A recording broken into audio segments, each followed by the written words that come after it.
Montevideo, Uruguay, 15 de junio de 2025. El Palacio Legislativo, con su arquitectura neoclásica y columnas imponentes, albergaba ese día la 48ª Cumbre Extraordinaria de Integración Regional. El encuentro, convocado en carácter emergencial para discutir temas de comercio, seguridad energética y movilidad poblacional, debería simbolizar cooperación entre países vecinos. Pero antes incluso de que se sirviera el primer café, se convirtió en escenario de un espectáculo de hostilidad política que atravesó fronteras. Los protagonistas eran dos nombres conocidos mundialmente: Cristina Fernández de Kirchner, expresidenta y figura central del kirchnerismo argentino, y Nicolás Maduro, presidente de Venezuela, sucesor autoproclamado del chavismo.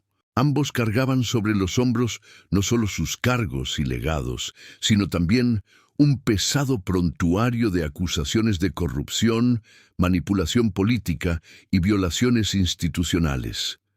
El ambiente era tenso. Diplomáticos cuchicheaban en los pasillos sobre los rumores que circulaban desde la noche anterior.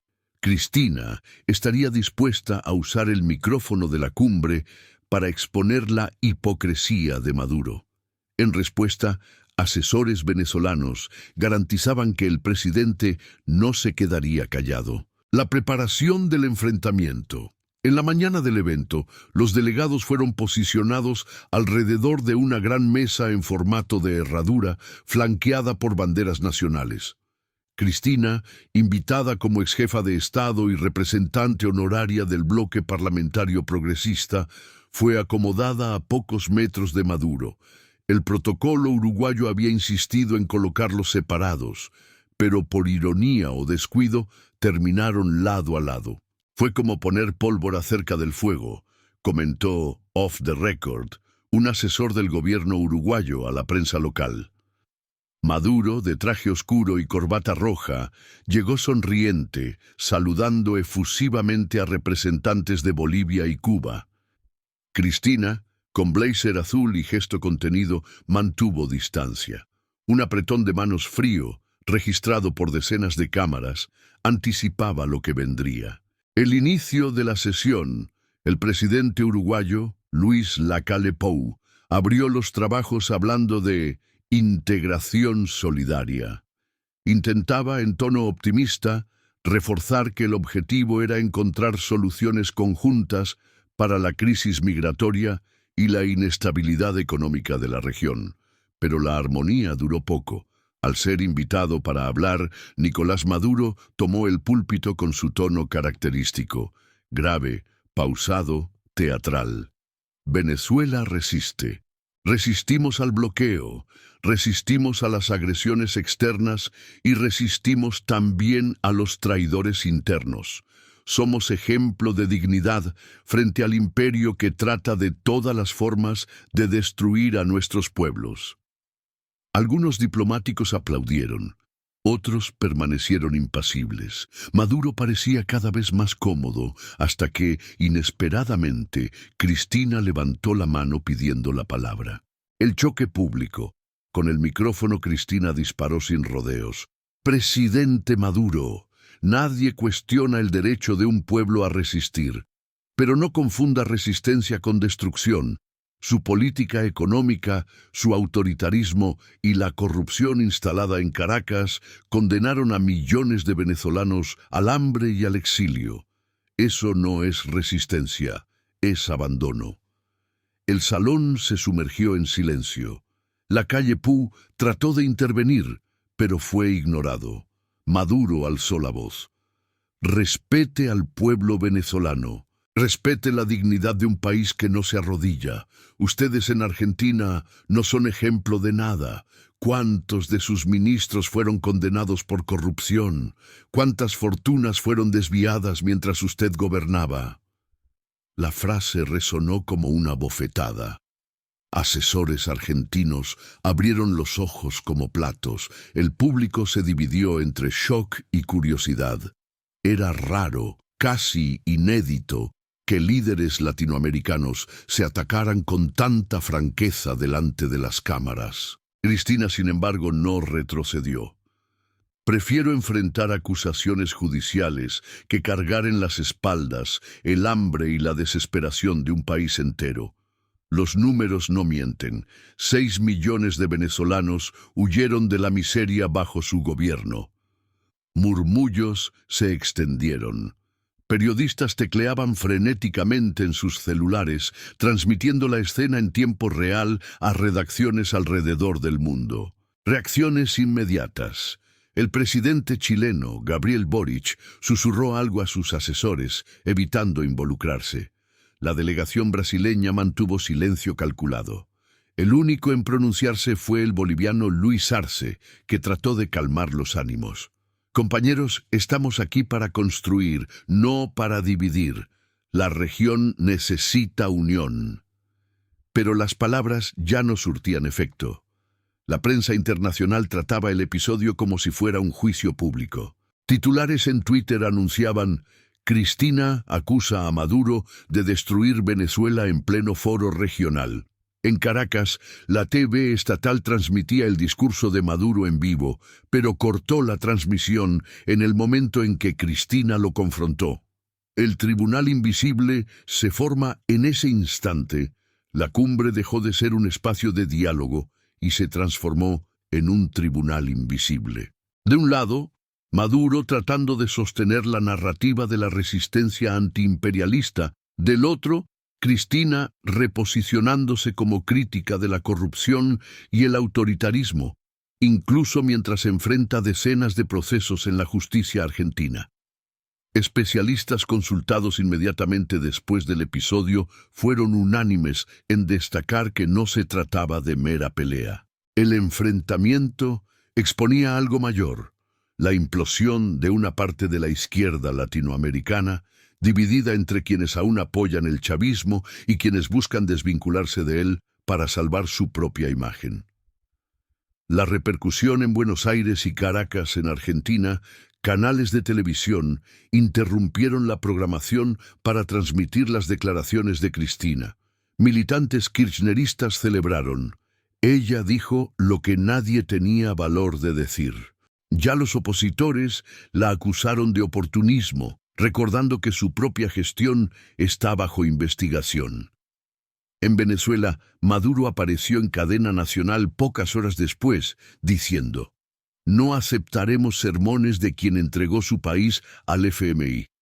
Venezuela no será colonia de nadie, mucho menos de corruptos extranjeros.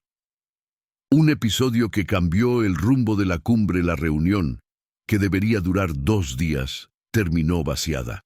Varios líderes decidieron acortar sus agendas y el documento final se redujo a generalidades sobre cooperación futura. Pero el daño ya estaba hecho.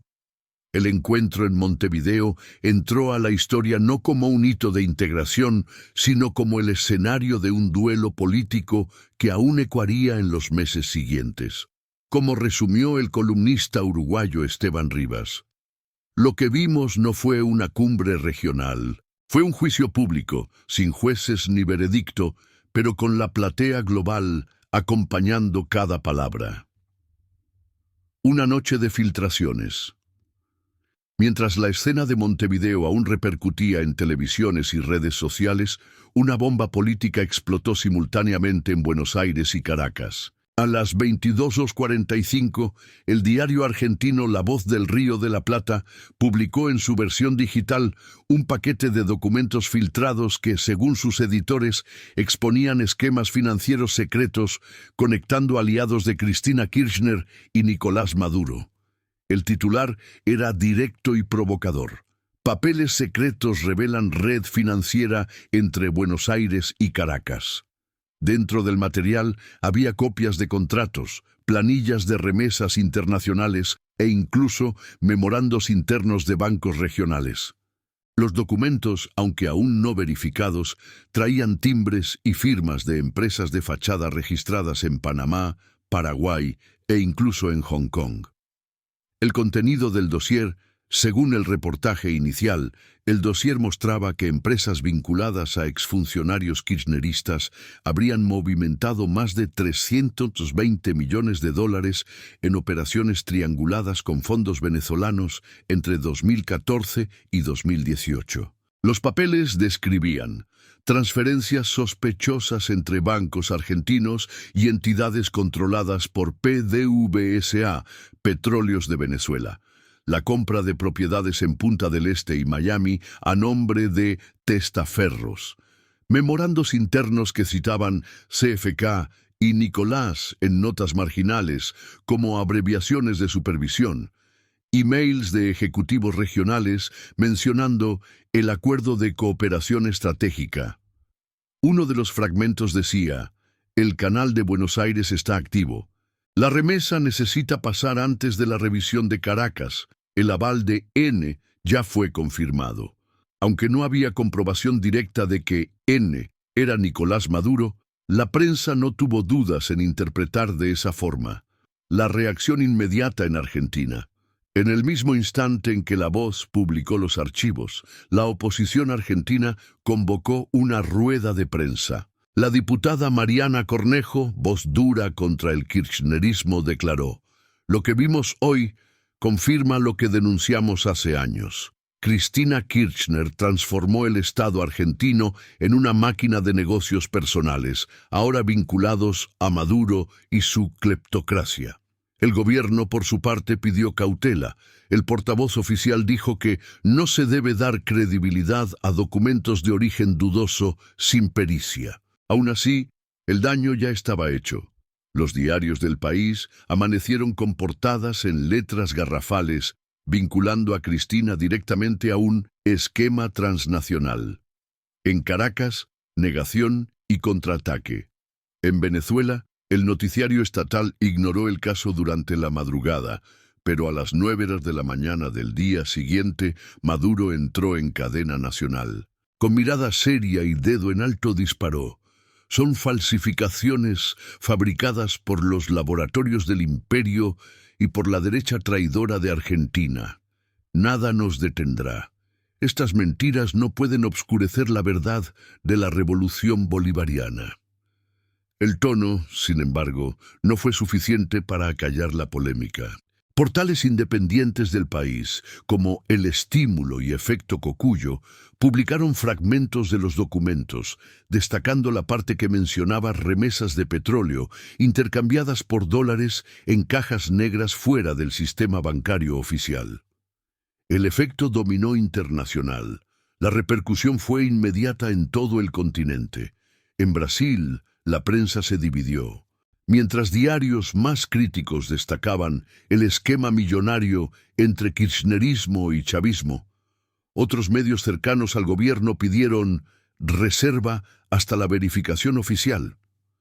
En Estados Unidos, el Washington Post dedicó 3 páginas a la historia, llamándola la mayor filtración política de la década en América Latina. En la Unión Europea, eurodiputados exigieron explicaciones sobre los vínculos de bancos europeos con las transacciones mencionadas. En la OEA, Luis Almagro pidió una investigación independiente. Si se confirman, estas informaciones ponen en jaque la integridad de 2 proyectos políticos enteros. Investigadores independientes entran en escena en medio de la confusión. El Consorcio Internacional Red de Periodismo Investigativo Latinoamericano, REPILA, anunció que pasaría a auditar los archivos. En rueda de prensa, su coordinadora, la mexicana Laura Salgado, explicó: hay señales de autenticidad en parte de los documentos, pero también lagunas. Es esencial separar lo que es real de lo que es fabricado. Solo así podremos dar credibilidad a las denuncias. Mientras tanto, usuarios de redes sociales escudriñaban nombres, empresas y números en planillas disponibilizadas en foros digitales. En pocas horas ya había hilos en Twitter con mapas de conexiones entre Buenos Aires, Caracas y paraísos fiscales caribeños. El silencio calculado de Cristina. Curiosamente, Cristina Kirchner no comentó directamente las filtraciones durante 36 horas. Fuentes cercanas dijeron que evaluaba junto a abogados la mejor forma de reaccionar. Sin embargo, al segundo día, apareció en un evento público en La Plata y, sin citar los documentos, atacó la guerra judicial y mediática. Cuando no logran vencer en las urnas, inventan dossiers, planillas y notas sin origen. Esto no es periodismo, es espionaje disfrazado de investigación. La declaración fue interpretada como mensaje directo a los periodistas que divulgaron los archivos. El contraataque venezolano. En la misma línea, Maduro orientó a sus ministros a lanzar una campaña digital llamada Vele Papeles Falsos. En videos en TikTok e Instagram, influenciadores vinculados al chavismo mostraban planillas en tono de burla, llamando a los documentos fanfic, pero el efecto salió por la culata. Hashtags contrarios, como "Ved que papeles reales", ganaron más tracción. Jóvenes venezolanos en el exterior compartieron historias personales vinculando su salida del país al colapso de PDVSA, justamente mencionada en el dossier. El impacto en el mercado financiero. La turbulencia no se quedó solo en la política. En 48 horas, los títulos argentinos perdieron 3,2% de valor en los mercados internacionales. Ya los papeles de PDVSA, que aún circulaban en mercados paralelos, se desplomaron casi 7%. El Financial Times resumió en editorial: no importa si los documentos son 100% auténticos o no.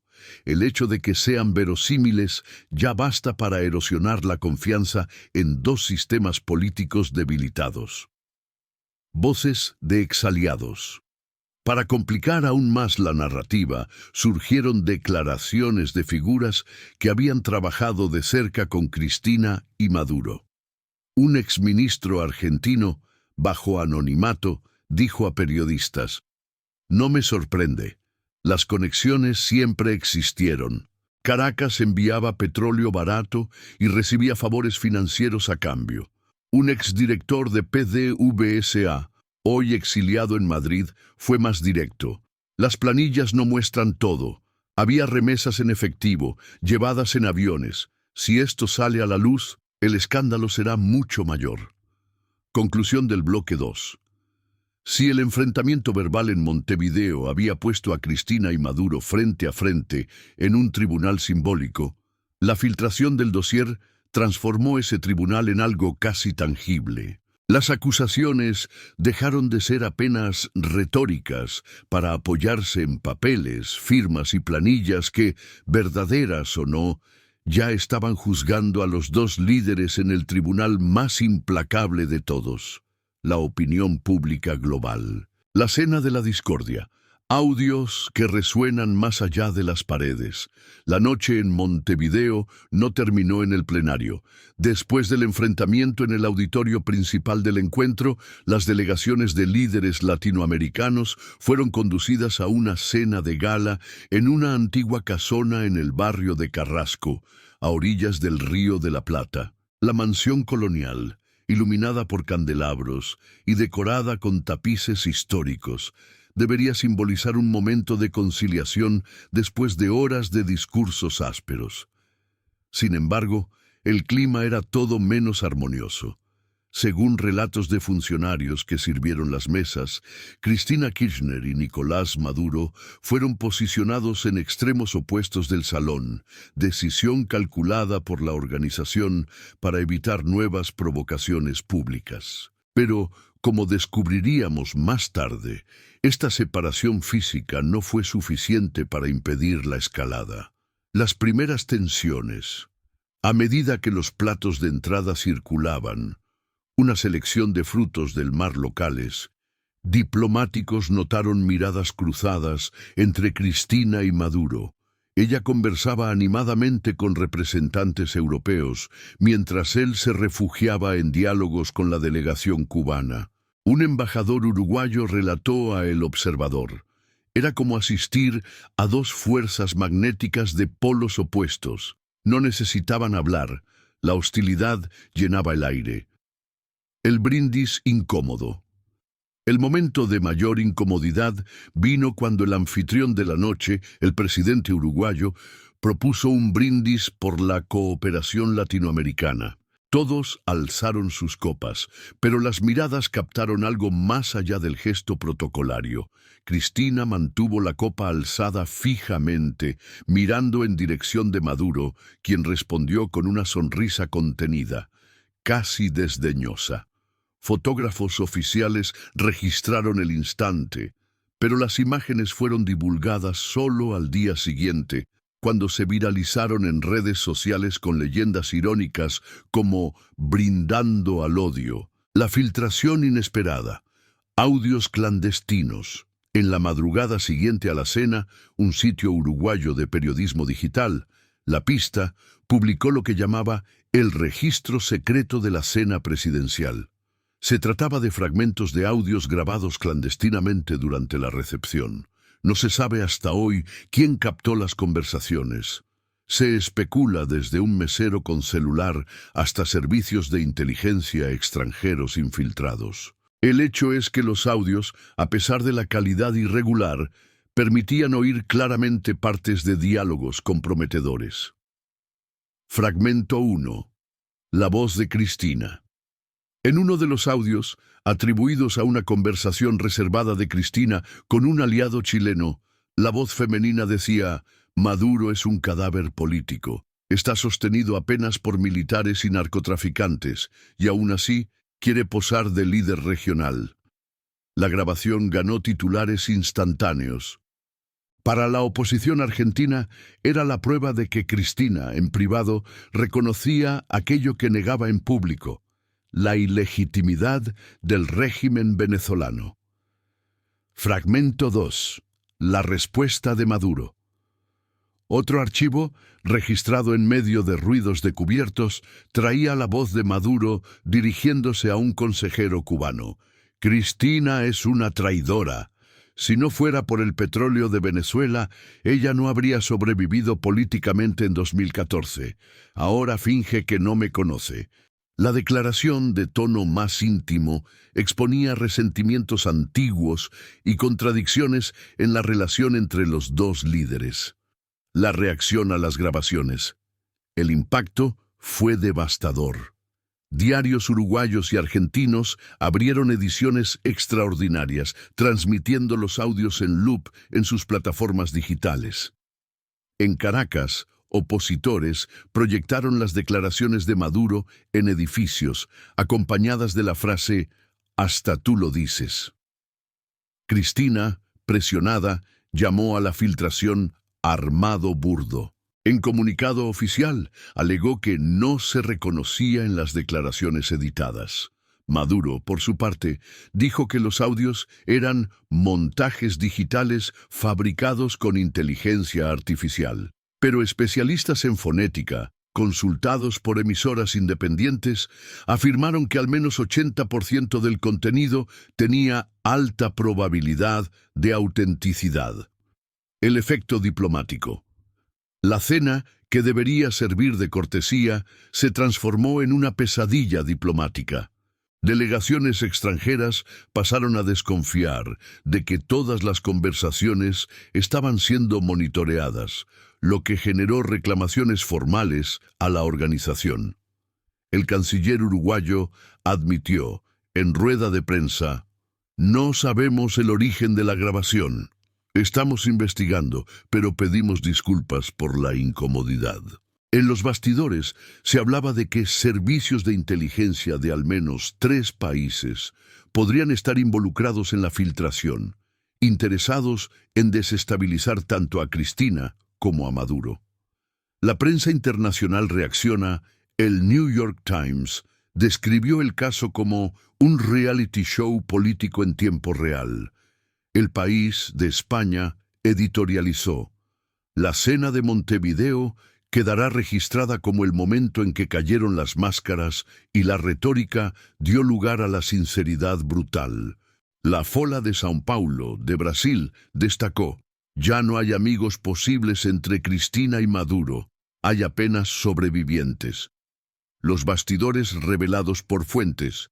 Una fuente que trabajó en la seguridad del evento contó, bajo anonimato: había tensión todo el tiempo.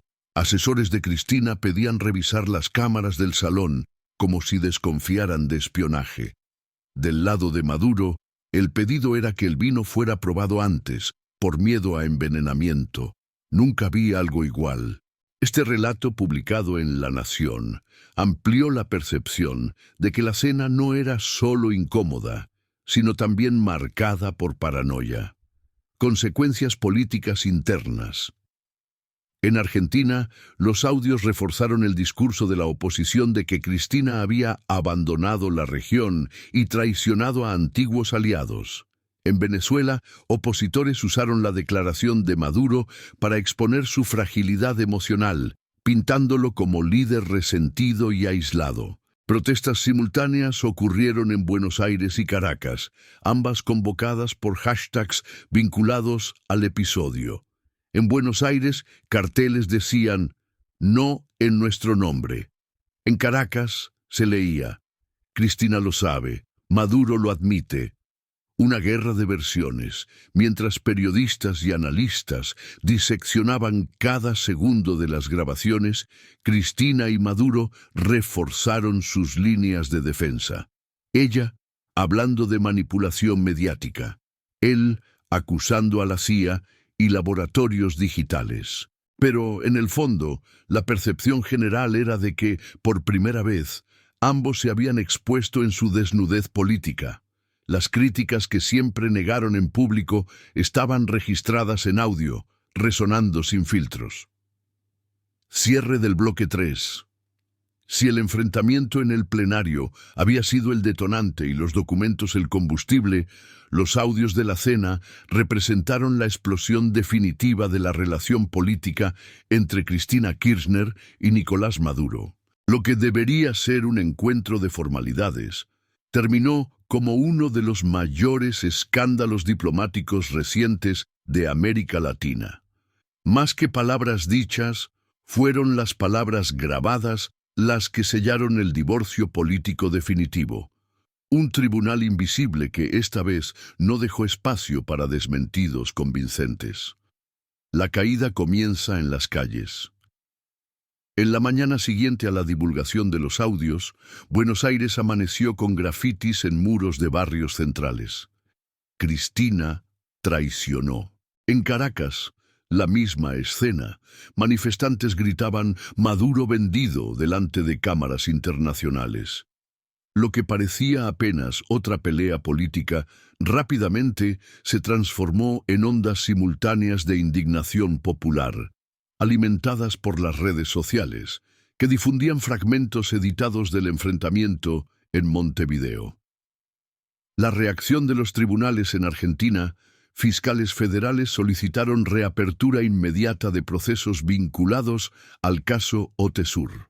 El mismo día, jueces en Buenos Aires convocaron a Cristina a prestar declaración sobre relaciones financieras opacas citadas en los documentos filtrados. En Venezuela, un movimiento inesperado.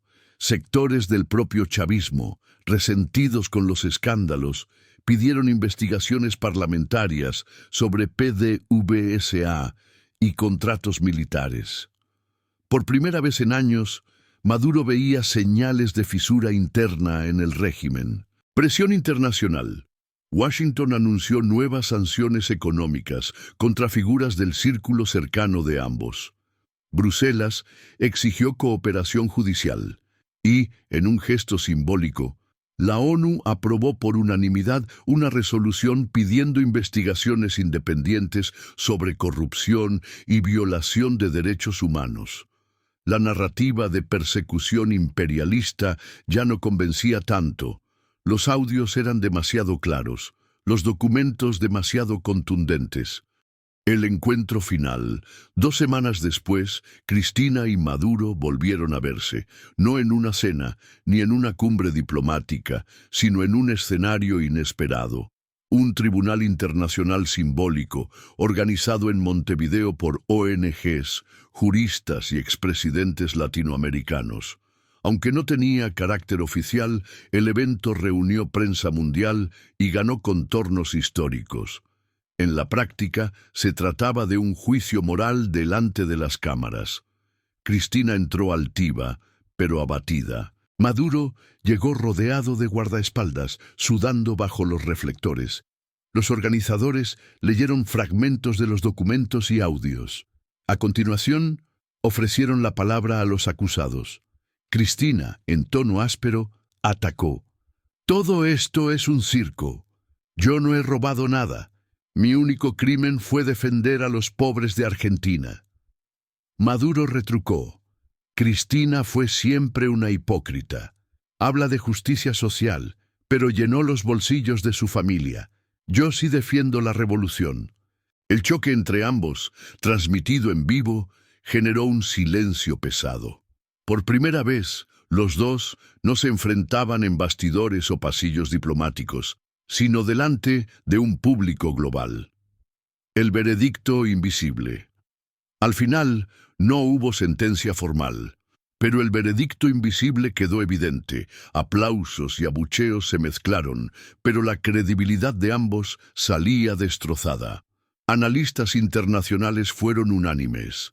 Ese día marcó el fin simbólico de la era Kirchner-Maduro en la política regional. Las consecuencias finales. En Argentina, Cristina perdió apoyo dentro de su propia coalición. En menos de 6 meses, renunció a la vida pública, alegando motivos de salud. En Venezuela, la presión internacional y la división interna culminaron en una ruptura.